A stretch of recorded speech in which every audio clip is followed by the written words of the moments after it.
Good afternoon, everyone. I hope you are playing safe against that notorious ugly coronavirus. Welcome to our live session. Today's live session is very special because we will not only talk about the regular questions we took from so many platforms, but also we'll talk about the recent update on state nomination allocations available today. We have an update to share that Australian states and territories are now welcoming few specific occupations amid this corona chaos. Stay with us throughout the session. My name is Jay, and as always, have one of the most experienced migration agent, Victor, to discuss with. Hi, Victor. Welcome to the session. Good to talk to you. Yep. Thanks. I've got 20 questions in my hand. That covers almost more than 70 questions we received from our friends and our clients. Yep. Let's start with the question number one. No problems. I'll try my best to answer all the questions. Okay, thanks. I'm an international student who is currently in India. I have deferred my course to next semester. Any prediction when the travel ban can be lifted?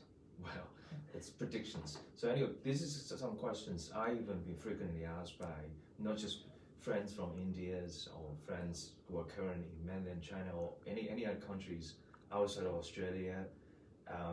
They are currently not allowed to enter Australia, so they want to know when they can enter Australia, despite on the travel ban being lifted. Well, I would say we can't predict the trend of the COVID-19, and as the pandemic is still at its growing stage now, if we see the current situation in Victoria, it probably take about another 6 months, even longer time to be settled. And I believe even if you look at the news, follow the news and everything, the triggers of the Victoria, Melbourne particularly, the second wave in Melbourne is related to international travelers and the control of international travelers. So I think before the COVID-19 be very well controlled, they will be very conscious about international travelers. So, as you mentioned, the client is currently in India, and he already deferred his course to next semester. I would say, during the period of time, we're talking about 6 months' time, maybe 12 months' time.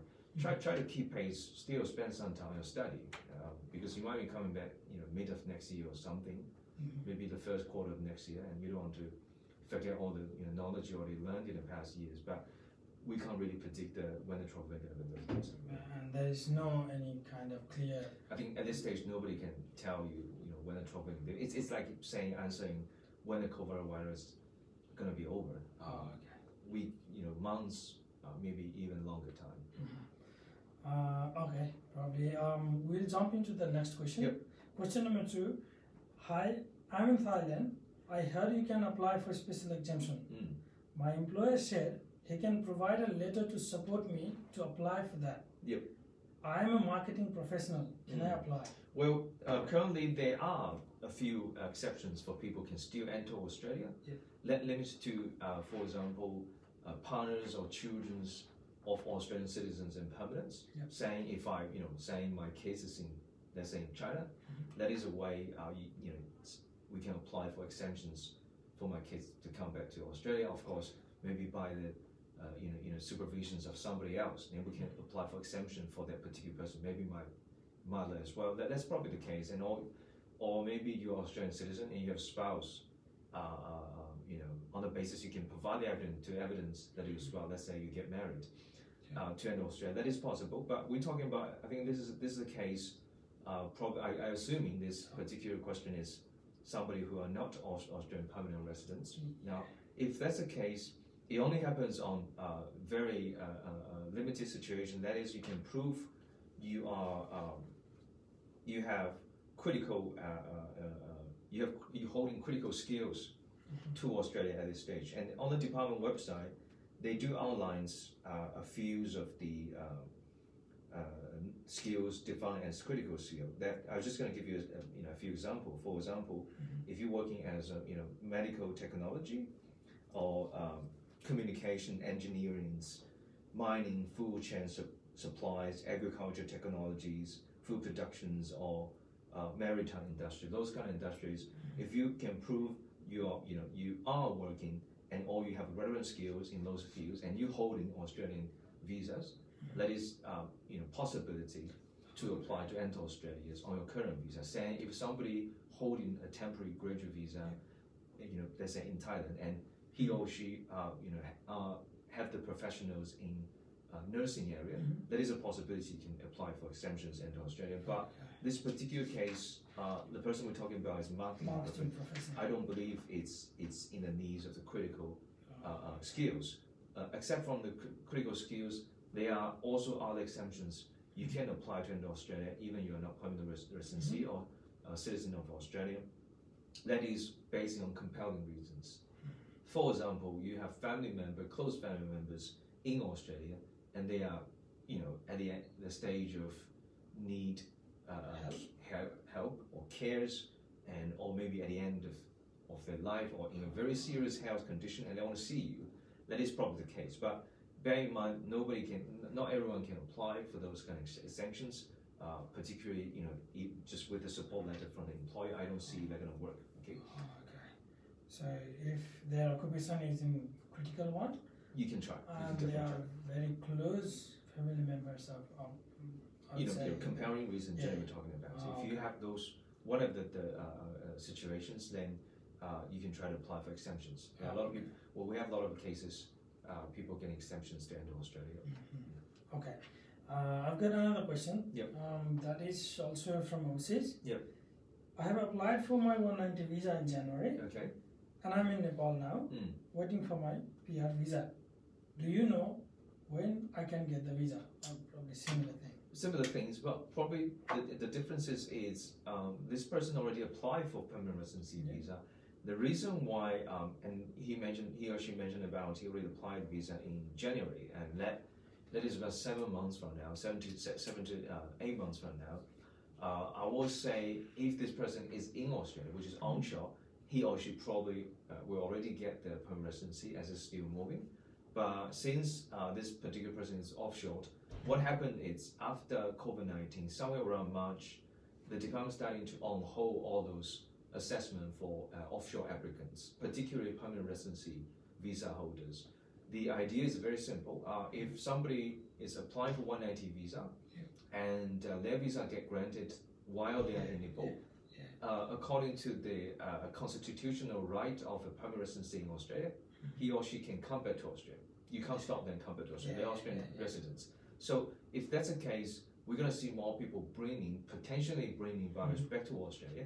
So what happened now is that if anybody who apply for permanent residency visa and they are not in Australia now, their visa will be on hold until further notice. Does it have to be till the time the travel ban be completely lifted? Then their visa will be granted. We don't know yet. Maybe as the COVID-19 situation get eased a little bit in the coming months, maybe the department is starting to to ease the restrictions on approving permanent visas for someone who is not in Australia. But at this stage, I would say all those visa applicants, permanent residency visa, are still on hold. Okay. Okay. Probably Victor answered very clearly on this. Probably another. I'm going to another question. Question number 4. Yep. I want to know about Canberra Matrix. Do you think there will be big change to it? I'm a civil engineer. Will it still be open? What should I do now to prepare? Well, I'm actually going to answer these questions later on, and because as we mentioned, there are new news, actually very new news. We just got the news last night from MIA and regarding to the allocations to each state government. I'm actually going to talk about these questions with maybe the rest of the questions. Some will be relating to each state's nomination. I will talk about this one later on. But as a civil engineer, and will it be still open? My understanding is as long as the current matrix system remain pretty much the same, it will be open. That's my understanding. That's and it's still a very prospective occupation in terms of applying for Canberra Matrix. What should you do now is just to prepare yourself according to the old guidelines, rather than guessing what happens in the coming weeks or months. Okay, so prepare yourself according to the current guideline, which you can still find it on the website of ACT governments. Prepare yourself according to the guidelines and see what's going to happen. But I will talk about some potential changes to the system, not just Canberra system, but all the other systems according to the news we just got last night. Okay. I've got another question from Melbourne. I'm in TR visa in Melbourne. Yep. I'm following 491 visa in Victoria. Okay, so yeah. Do you think there will be the same this year? Well, I think this question is pretty much the same. It's like asking, will Victorian 491 visa streams remain the same like what it is for in that last financial year? Last financial year for 491 visa in Victoria is regional visa, and one of the conditions they're asking for job offer in regional area in order for you to apply for the 491 nomination. But bear in mind there is something different this year, which is COVID-19, and the unemployment might surge everywhere in Australia. So in this particular timing, somebody holding a job offer, that means they are taking the opportunity out from local employment markets. So, I will talk about this along with this question, the last questions. It's pretty much about answering if the state government programs remain the same or not. I will talk about this one, but and also this one doesn't mention about the occupation. So I think occupations are also very important in terms of determining your migration future in this very, very special financial year. Okay. So I've got another question. How do we respond to this? Is 491 family sponsor invitation and 189 invitation round still open? Actually, they are still open, even for 189, for example. Last night there was an invitation round. Actually, early this morning, an invitation round. Just the amount, the allocation number is very, very little, and only limit to some very particular occupations. They are still open, but if your occupation is very common ones and general ones, and your points is not extremely high, I don't see what does the program mean to you at this stage. The send to 491 family sponsor, and we do know 491 family sponsor invitation shares the channel, shares the allocation with 189 invitation. So they only 491 family sponsor visa happens only if they clear out the potential applications out of 189 string. So it's like, you always come after that. So, but as I mentioned, even for 189 strings, it is very competitive, and the allocation is very limited now. Probably not very good chance under either strings if your occupation is not very special and your points is not very high. Okay, if they get the point very high and they fall in the category special occupation. Like yes, and medicals, engineering with let's say 100 in the EOI points, there might be a chance. Okay, we'll go to the other question. Yep. Can someone apply 491 visa while in tourist visa in Australia? If yes, how would it be considered offshore or onshore? I think in terms of answer this question, I like to say my general assumptions about offshore applications. This is kind of what we normally would consider as offshore applications, but because we're talking about onshore and offshore, but this financial year, I think there's very limited chance for anybody who is offshore. That's my understanding. The reason simply basing on the following, which is at this stage, Australian government don't want people to come to Australia because it's a potential risk to the society. So if you're offshore applicants and you're applying for state nomination strings, either it's 491 or 190. I'm not just talking about Victoria, I'm talking about all over Australia. As long as offshore applications try to go through state nomination at this stage, I think in this coming financial year, you don't have much chance. But if saying you are on tourism visa in Australia, then there is a chance you'll be considered as onshore applications. But if we're talking about particularly about ACT nomination, we have to see the newest guideline then for the response. But for anybody who, at this stage, if somebody tried to enter Australia on tourism visa, that is not possible. But if somebody was paying attention to the offshore streams for any kind of state government's nomination, I think this year will be very special. Probably you don't see many chance here, simply because, as I mentioned, government don't want people to enter Australia. Okay. I've got another question. My wife has a 3 years bachelor's degree from Nepal. Yep. Can we claim 10 points from spouse education Yep. for Canberra Matrix Yep. if she scores 7 in each in English? According to the previous Yeah. metric system, the answer is yes. You can claim 10 points. That can sum with 5 points from the education points and 5 points from the English points. So make 10 points. But if that remains unchanged, you can claim 10 points. The client's, the person's main concern is like 3 years. 3 years. Bachelor degree, yes, Yeah. yes. Oh, okay. So I've got another question. I have a question about the Canberra Matrix. Why it is closed now, and when will it be open? Well, this comes to the third question relating to state nomination programs. I'd like to answer this one with the previous one, if you remember. So last night we got the news from MIA, Migration Institution of Australia, which I'm a member of. We get information, news information. The information contained the following points. That is, one, currently each state government has already received a very small amount of allocation from the department. If you following the news, you understand. Previously, they are all temporary shut down, all the state governments. But last night we got information from MIA saying each state government already received some allocations from the departments, which means they can starting to reopen if they want. But until now we haven't seen any change on any of the state government's website. We're probably going to pay very close attention to each of the state government's websites or any kind of news release in the following days and weeks. See if any state government try to restart their programs. That's the information we got. So key points: one, state governments already have an allocation. Two, we get information each state government getting very little of allocation, and this allocation should be using for till the federal budget, which is the 6th of October.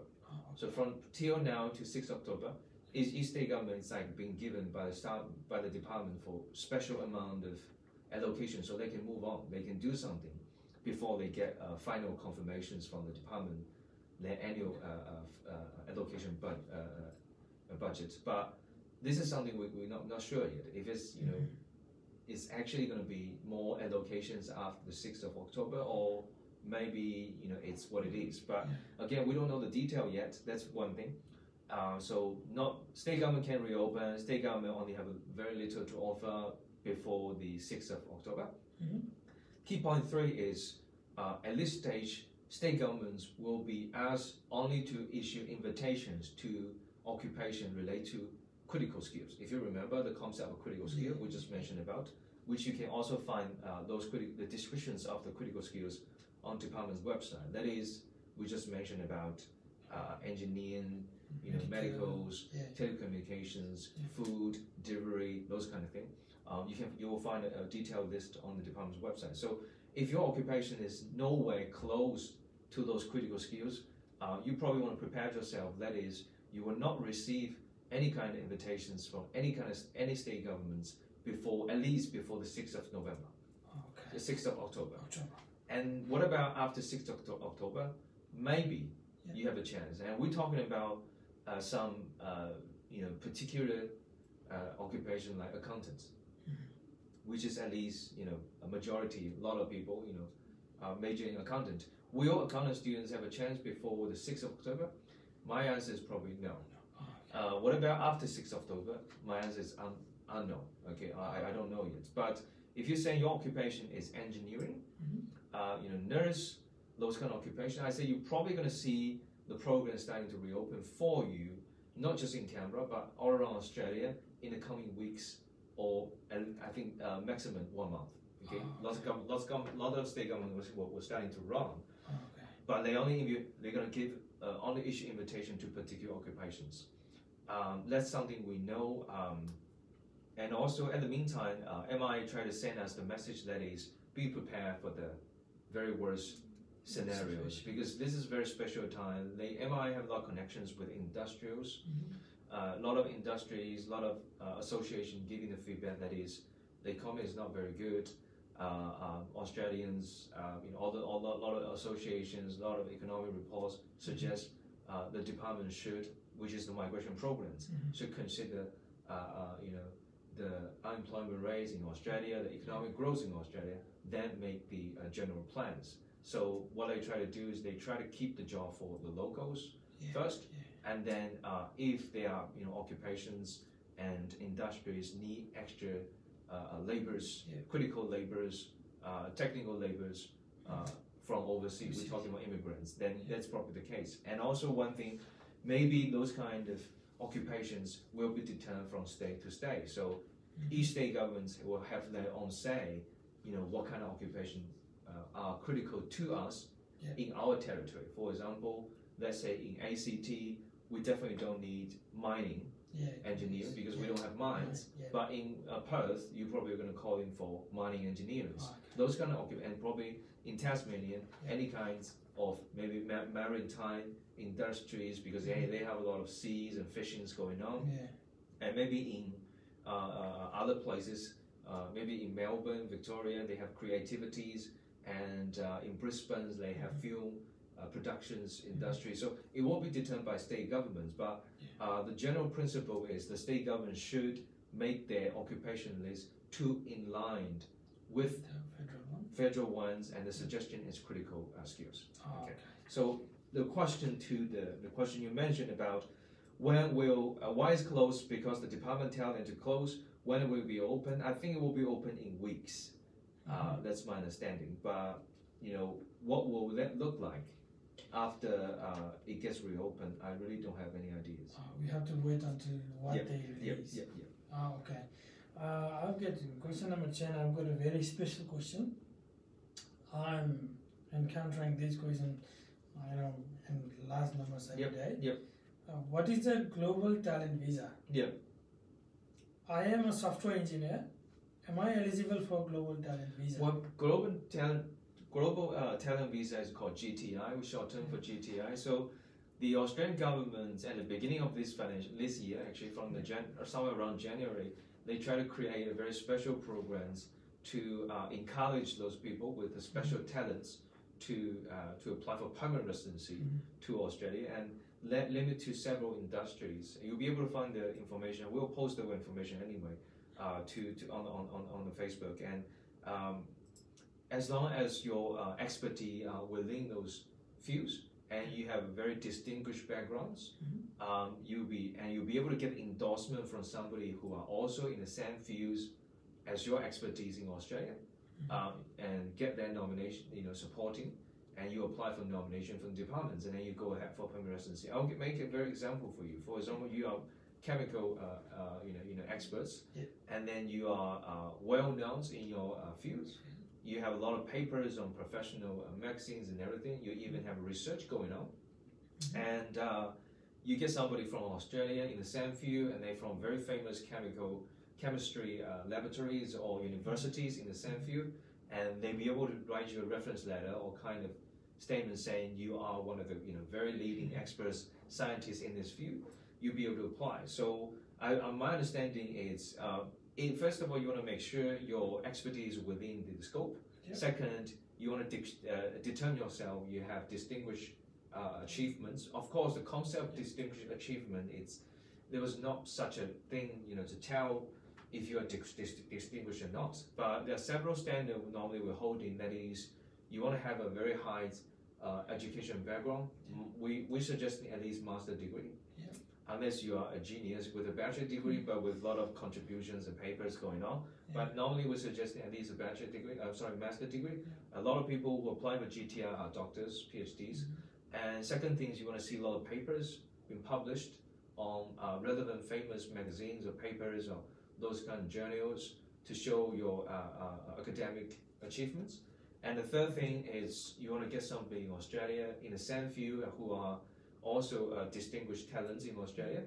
It must be Australian citizens or permanents to be the person who endorses you. Okay, with these conditions, and you probably meet the initial eligibilities of the criteria. Okay, so in terms of answering the question, do I meet eligibility or not? We didn't know what's your profiles, and qualifications, but if somebody check the occupation and think relevant fields, I have the relevant skills, and I'm just I'm so famous, I'm so have a lot of contributions and a lot of achievements in my field, you probably want to look into it. It's very fast, it's very easy, but it only for those special talents. Especially Australia wants to gather all the talented people here. Yeah. That's why they are open. True. Oh, okay. And I remember the allocation for this financial is 5,000. So quite many. Yeah. All right. How do we respond to this one? This question. I've got another one. If the occupation is closed due to the caveat, and we are offshore, can we still fill matrix for family sponsorship? I don't get the questions in terms of few metrics for family sponsorship. I don't know what does that mean, but I'm saying I can get some key information from here. First of all, you are offshore. Yeah. My understanding is when anybody is offshore in the coming months, you don't have a good chance to apply for not just Canberra Matrix but other state nominations as well. I think each state government will try to impose kind of restrictions to offshore applications this year, simply because the safety concern.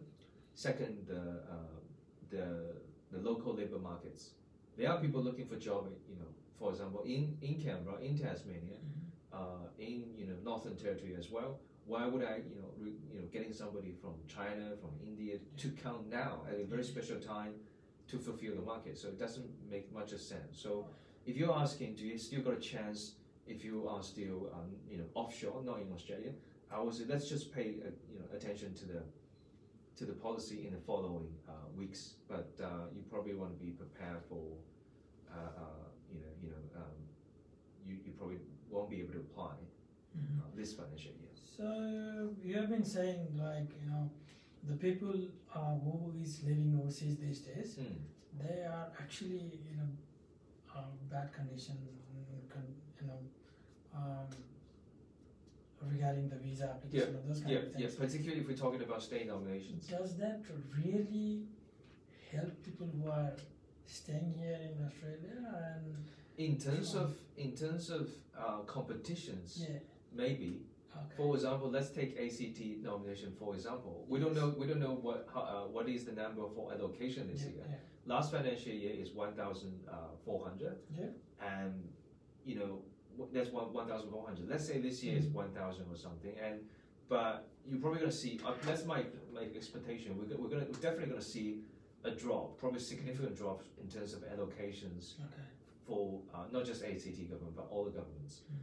Even there are drops in terms of the allocations, which means you have less to offer, less places to offer.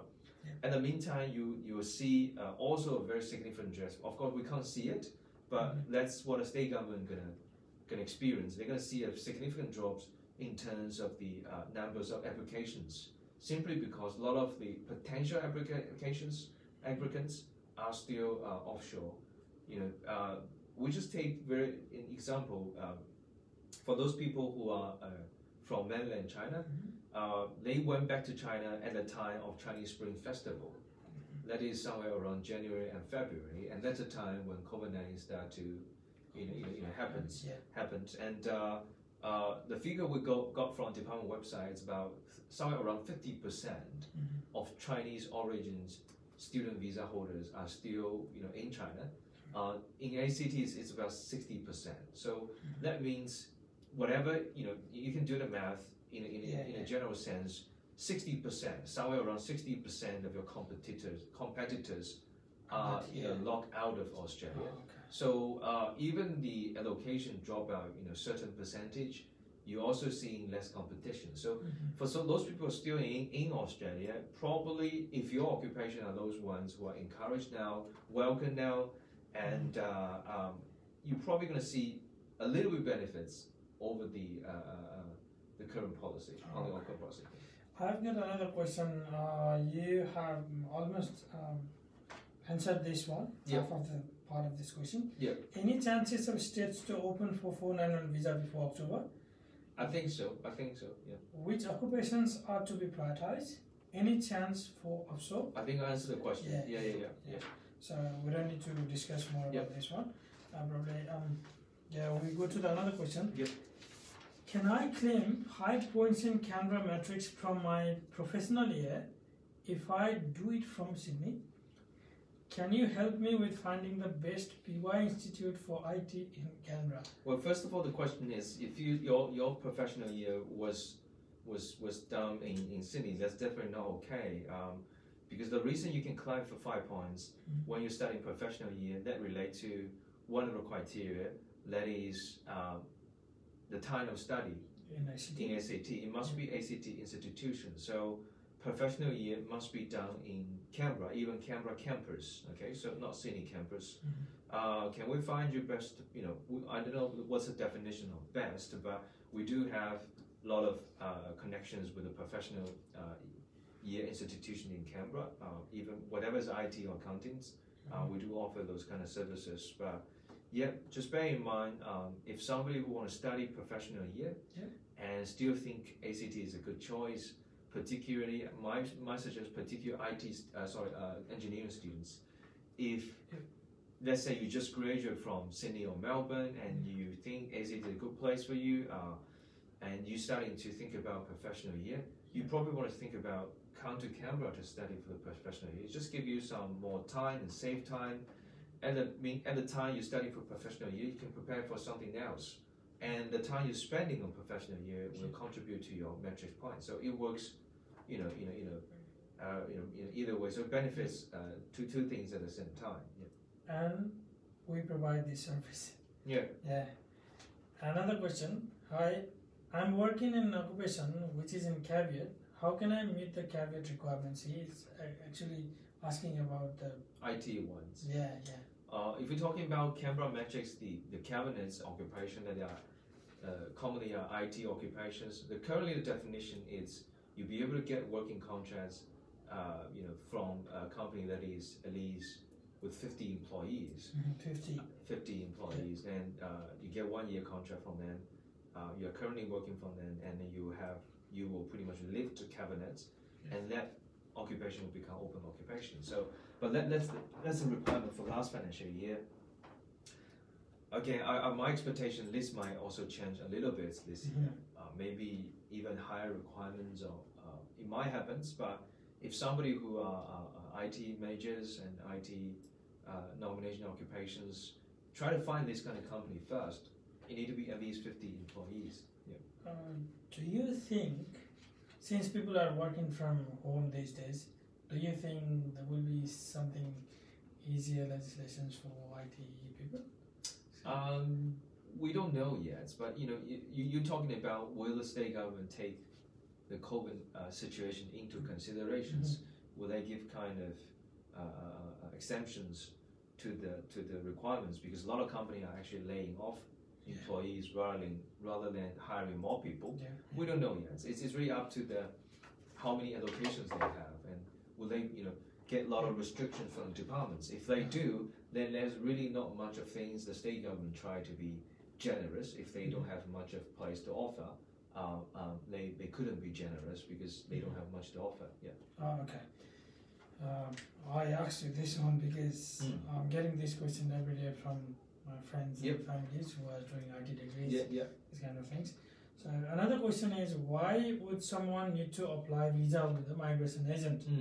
Do you apply other visas except Canberra Matrix from your office? Yeah, first of all, Canberra Matrix is not visa. It's a process, one of the process of state nomination. So the whole process going from Canberra Matrix, then state nomination, and then eventually 491 or 190 visa application. So it actually combines 3 stages. I also get those kind of, not questions, but they want to know what kind of thing we can do in terms of, if you're applying for Canberra Matrix and to get state nominations, can I do it by myself, or do I need help from a migration agent? My understanding is currently, even at this stage, well, I know the Canberra Matrix still a temporary shutdown, but the Canberra Matrix will remain the general structures even in a very special time. It is still one of the most complicated migration systems, state migration systems in Australia. There are a lot of detail, a lot of chain, lot of definitions, need to be clear and things like that. A lot of detail you need to pay attention to. So that's probably something you want to bear in mind. And also this year is very special. I think the general challenge for anyone to get a permanent residency or temporary term permanent residency visa this year, it's very high. So that means your opportunity is you need to cherish your opportunity. So what I'm saying is, when you use your migration agents, you're not just using the person, you are using the persons. For example, take me for example, you're not just using me as your migration agent, you are using the teams. And we have a lot of people working around the clock on this industry, and we have a lot of information from different sources, and we'll have a lot of cases. Some of the cases are similar to you, some cases different to you. They all contribute to the experiences that just going to help you to avoid all those mistakes, okay, and get your application as smooth as possible, because we don't want to, you don't want to rule these opportunities when it comes to you. So that's the reason I'm saying using agents, and that's what the department sometimes saying. That's why we have migration agents, a big group of migration agent group in Australia. Okay, and apart from the Canberra nomination, okay, Canberra 190 491 visa, we apply for all kind of visa. So it is any kind of visa services you can find it available in our agency. Okay. Okay. So there are two questions from people staying in Queanbeyan. Okay, Queanbeyan. I live in Queanbeyan, but I work in ACT. Can I apply for both NSW Regional and Canberra Matrix? Technically speaking, it depends. First of all, let's talk about ACT first. Yeah. ACT asking if somebody who live in Queanbeyan, that's fine. Even you are MARN applicants, you can live 30 minutes driving distance from Canberra. So Queanbeyan is definitely 30 minutes drive to the major Canberra area. In terms of working, and we have to see your company. If company is actually located in ACT area, that's definitely not a problem. So in this scenario, I think he was saying, I'm living in Queanbeyan but I'm working in ACT. That's not a problem. You can apply for Canberra Matrix. I don't see any conflicts here. But in terms of New South Wales regional requirements, we have to see, because last financial year, New South Wales 491 visa pops up at the end of the financial year, and at that time they were asking people who are living and working in New South Wales regional area. So if that's the case, somebody who live in Queanbeyan but working ACT would not meet the work definitions in regional New South Wales area because you're working ACT. So we have to see the definition. But my understanding is, if somebody is living in Queanbeyan and working in Queanbeyan, particularly somebody who live in Queanbeyan working ACT, you will think about ACT metric first. Okay. I've got another question. Somehow opposite to this one. Yep. Dear New Stars Canberra, oh dear, I live and work in ACT, but my wife is working in Queanbeyan. Yep. Can I claim point for my wife's employment? I remember you can do that according to the guideline last financial year. So, but when it comes to those detailed questions regarding to the guidelines and everything, my suggestion is. My assumption is in the coming weeks or so, we're going to see the new financial years of the guidelines on ACT website, and then you want to compare that to the old one to find. We'll do that on our Facebook as well. When it comes, when the newest ACT guidelines and occupation comes, we're going to do a live seminar as well, sessions as well, and we're going to explain what's the differences. But previously, yes, you can do that, but will that work the same in this financial year? I can't tell you now. Okay.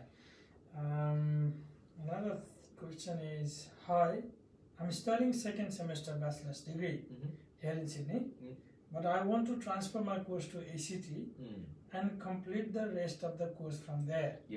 Can you help me with that? Of course we can help with that. And can I claim the points in years of study in ACT category? You can only claim the period that you study in ACT. For example, if it's you have been studying second semester in bachelor's, that means second semester, that means the first year. Then you got 2 years left normally. Then you can claim 2 years of study points in ACT. Basing on you completely complete the bachelor course in ACT. So if you transfer from Sydney, University in Sydney to, let's say, University of Canberra, and you continue the year 2 and year 3, the second year and third year, you'll be able to claim 2-year study after you complete the bachelor degree.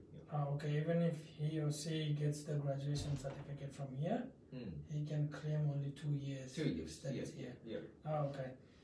Another question is, hi, I heard there are new policies about student visa and 485 visa. Can you please explain about this? In terms of student visa, pretty much the department is saying there are detailed rules as well.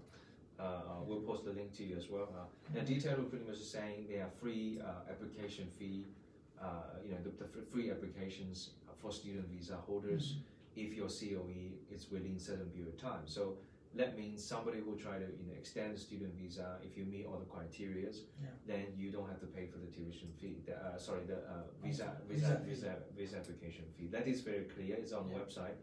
And second thing, in terms of 485 visa, that is, we have concerns before. That is, previously you can only apply 485 visa in Australia. Now you can apply outside of Australia, and the times of applying for the 485 visa has been extended to 12 months rather than 6 months time after your graduation. So they do extend the requirements to a bigger scale. So you have more flexibilities to apply for 485 visa, and there are also discussions about English tests as well. But those kind of details hasn't been officially published on the website of department. The student ones has, the 485 ones hasn't. So for the 485 ones, you're probably going to wait for a week or so, and you'll be able to see the change. Okay. Here I also have a website to recommend to you. That is on the department's website. That is a special website related to COVID situations. There are information about coming to Australia, leaving to Australia, apply for exemptions to enter or leave Australia. Those kind of informations or potential changes occurring. Newest changes about the visa and everything. You'll be able to find those kind of on department website. We post this on this Facebook, and also one thing to recommend. If you are paying attention to some particular policy, and it's worth to check this website once a week, because in the past week some information are updating all the time. So you want to keep checking the information on weekly basis. Okay, so there is a special section in government's website. Yeah, it's actually part of the Department of Home Affairs website. They just create a kind of website, providing all the relevant informations related to COVID-19. Okay. Thing is, the last question again. Question number 20. Any chances to meet the eligibility requirement with 5 years residency in ACT, having a skill assessment as web developer? I think he is asking about, will it be open until 5 years? Canberra Matrix will be. I can't give you my predictions now, because web developer is somewhere between IT technologies. If you compare that to the critical sectors descriptions on website, they do have telecommunications. The word telecommunication, but what does telecommunication means, or what does the ACT government think about telecommunications? As I mentioned, I believe, each state governments, let's say ACT migration teams, and they do have the right, they do have their powers to choose which occupation to be included in this financial year's occupation list, at least till the 6th of October. So when it comes to those kind of occupations, they may say yes, we want it. They may say no, we don't want it. So we have to see the detailed policy to be released. In terms of the critical, I think today I want to remind a concept to anybody who is paying attention to the not just ACT but all the state government guidelines, the definitions of critical skills, because we keep on hitting the critical skills during the past couple of days, last night as well. Critical skill, I'd like to read out the critical skill in details, so you have a more detailed understanding about the critical skill.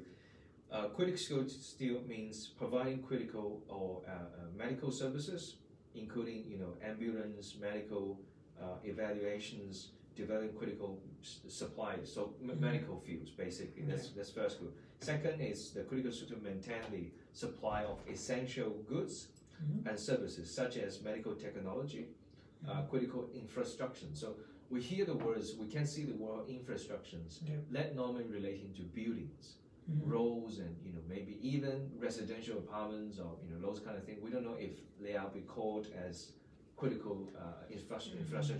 If building sections, building industry are including in the critical infrastructures, then we probably gonna think about occupations like architectures, interior designers, quantity surveyor, those kind of occupations. So that's a possibility. Those kind of construction-related occupation been defined as critical. And then we have telecommunications. So my understanding, telecommunication will be some occupation related to IT fields, and then engineering. So a lot of engineers will be considered as critical, and minings, supply chains, logics, agriculture, so all those agriculture-related occupations, you guys should be safe, and food productions and maritime industries. And then apart from that, if you have like financial technologies, large-scale manufacturing, films and TV productions, and emerging technologies, those kind of occupations probably will be considered as a critical. So, but that's just my understanding, just my assumptions is let's wait for a couple of weeks, because that's something we hear from MIA. All the state governments has already received a small scales of allocations from the department. I believe the news is confirmed. And then in terms of occupation list, the suggestions and the feedbacks we're getting from MIA, and even we get a chance to confirm with a few state governments, they kind of agree with the ideas of critical skills. So you will see a major change to the occupation list in the following weeks. Okay, so for now, as you mentioned a while ago, if their occupations fall into that category of critical these things, they can be considered as safe occupations. I think so. Regarding the if it's not on the list, at least the expectation is before the 6th of October. That is the final the financial budget, or you can consider the early of October. You probably you won't receive any kind of invitations or nomination from state governments. Okay. Victor, that was the last question for today. And thank you for being here. Thank you for answering all of the questions. And this is the end of the session. Next time we'll see you. Thank you for being with us. Have a good day and take care. Bye.